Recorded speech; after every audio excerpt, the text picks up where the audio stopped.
What's going on? It's Agent Black. This is Special Agent Black. Keep the heads ringing.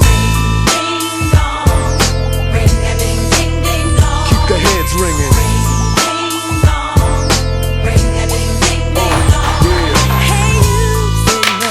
Say what? You better get up out of your chair. That's right. You ever be sitting down talking to somebody about guns and gun control, and the conversation shifts to government tyranny?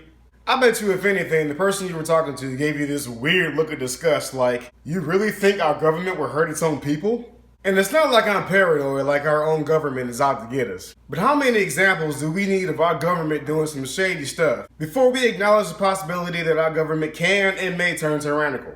I mean, we got McCarthyism, Tuskegee syphilis experiment, Project MKUltra, Hurricane Katrina. Yes, I know, the government didn't cause the actual hurricane, but their response to the relief efforts afterwards was pretty much, "F it, let them die." Then we go on to the Flint water crisis, and while there's not much evidence to prove that the water was intentionally poisoned by the government, there is, however, overwhelming evidence to show that they knew about the problem and chose to do nothing about it. Hell, the Flint water crisis is still a problem. It's almost like the government is saying, "F it, let them die."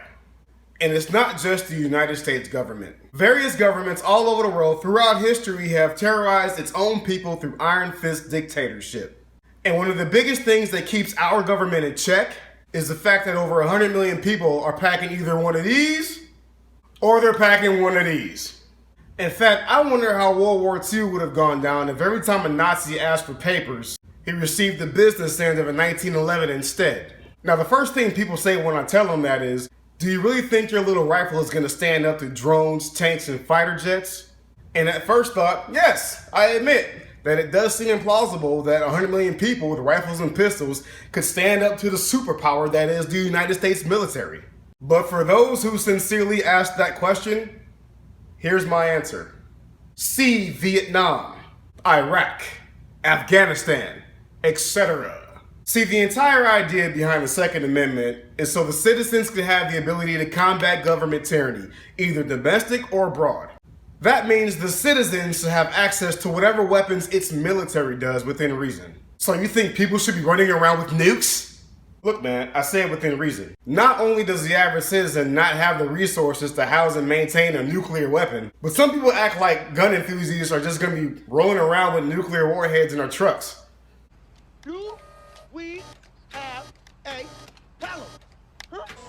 Oh, USSR. We also have to get rid of this idea that the safety of our society rests in the hands of government officials. Your safety is your own responsibility. Even if it weren't, why would you trust your safety in the hands of people who stood outside and waited while a maniac shot up a high school? See, gun control activists will be quick to tell you that only police and government officials should have firearms. Then they'll turn around and say that the police are out of control in regards to the abuse of their authority, and how our country's police brutality epidemic has gone rampant. Like I said before, you gotta pick one.